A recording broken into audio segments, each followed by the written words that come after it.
একবার ঘন সবুজ জঙ্গলের মাঝে বাস করত রূপসী নামের এক সুন্দরী পরী। রূপসী ছিল জঙ্গলের সমস্ত প্রাণীর বন্ধু। তার একমাত্র সঙ্গী ছিল একটি ছোট্ট সাদা খরগোশ। নাম তার টুকটুকি। রূপসীর গায়ের রং ছিল মাধবীলতার মতো নরম, আর চোখ দুটো ছিল যেন এক ফোঁটা ঝলমলে তারার মতো। রূপসীর কাছে ছিল একটি বিশেষ জাদুর লেহেঙ্গা, যা সে তার দিদিমার কাছ থেকে পেয়েছিল। দিদিমা তাকে বলেছিলেন, এই লেহেঙ্গা শুধু তখনই কাজ করবে যখন তুমি প্রকৃতপক্ষে ভালো কোনো উদ্দেশ্যে এটি ব্যবহার করবে। লেহেঙ্গার রং ছিল রংধনুর মতো 7 রঙের। সূর্যের আলো পড়লে লেহেঙ্গাটি এমন ঝলমল করত যেন সেটি নিজেই আকাশের রং চুরি করে। একদিন জঙ্গলের এক অদ্ভুত প্রাণী এলো, যার নাম ছিল ঝিলমিল। ঝিলমিল ছিল এক বিশাল প্রকৃতির ময়ূর, যার পালকগুলো ছিল স্বচ্ছ। সে মাটি ছুঁলে সেখান থেকে পানি বের হতো, কিন্তু ঝিলমিল সবসময় বিষণ্ণ থাকত। রূপসী যখন তাকে দেখতে গেল, তখন ঝিলমিল বলল, আমি রাজ্য হারিয়ে ফেলেছি। আমি রাজ্য হারিয়ে এখানে চলে এসেছি। আমার পালকগুলো শুকিয়ে যাচ্ছে। যদি আমার পালকের জাদু হারিয়ে যায়, তবে আমার জাতিও ধ্বংস হয়ে যাবে। তুমি আমাকে সাহায্য করতে পারবে রূপসী? রূপসী বুঝলো যে ঝিলমিলকে সাহায্য করা দরকার, কিন্তু কিভাবে সাহায্য করবে তা বুঝতে পারল না। রূপসীর মনে পড়ল সেই জাদুর লেহেঙ্গার কথা। সেই দিদিমার কথা মনে করলো এবং ভাবলো এটি ব্যবহার করার সময় এসেছে। লেহেঙ্গাটি পরা মাত্রই আশেপাশে আলো ছড়িয়ে পড়ল।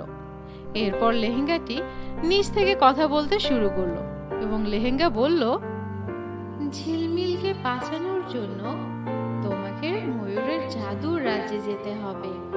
সেখান থেকে তার পালক মূল জাদুতে ফিরিয়ে আনতে পারবে। তবে এটি সহজ হবে না, পথে অনেক বাধা আসবে। তোমার সততা ও সাহস তোমায় সাহস যোগাবে। রূপসী ও টুকটুকি রওনা দিল ময়ূরের জাদুর রাজ্যে। পথে তাদের সম্মুখীন হতে হলো কালো ধোঁয়ার এক দৈত্যের সাথে, যার নাম ছিল দুর্দমন। সে জঙ্গলের মধ্যে এক বিশাল গুহার সামনে দাঁড়িয়েছিল।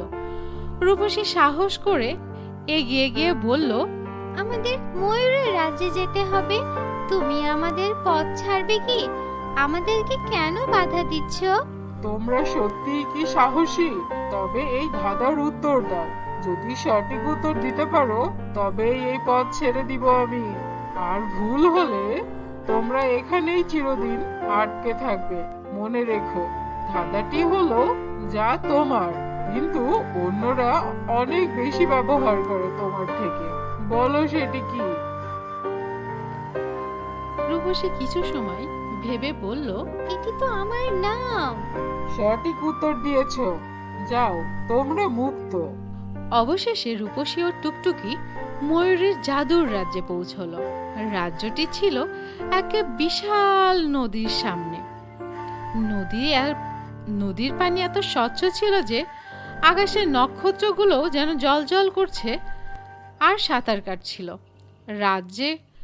রাজ্যে গিয়ে তারা জানতে পারল যে জাদুর পালকের মূল শক্তি এক লাল পালকের মধ্যে। সেই রত্ন এক ভয়ঙ্কর ড্রাগন চুরি করে নিয়েছে। রত্নটি ছাড়া ঝিলমিল ও তার জাতি টিকতে পারবে না।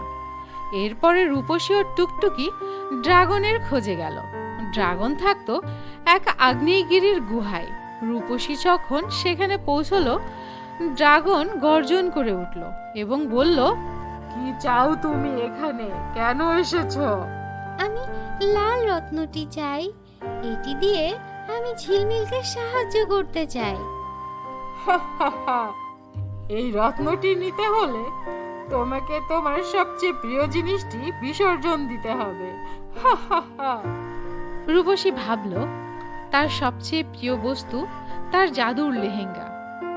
সে কিছু না ভেবে লেহেঙ্গাটি খুলে ড্রাগনকে দিল এবং ড্রাগন তার সততা দেখে খুশি হয়ে রত্নটি রূপসীকে দিল।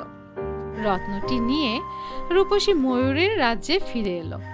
রত্নটি ঝিলমিলে পালক স্পর্শ করতেই ঝিলমিল আবার প্রাণবন্ত হয়ে উঠল।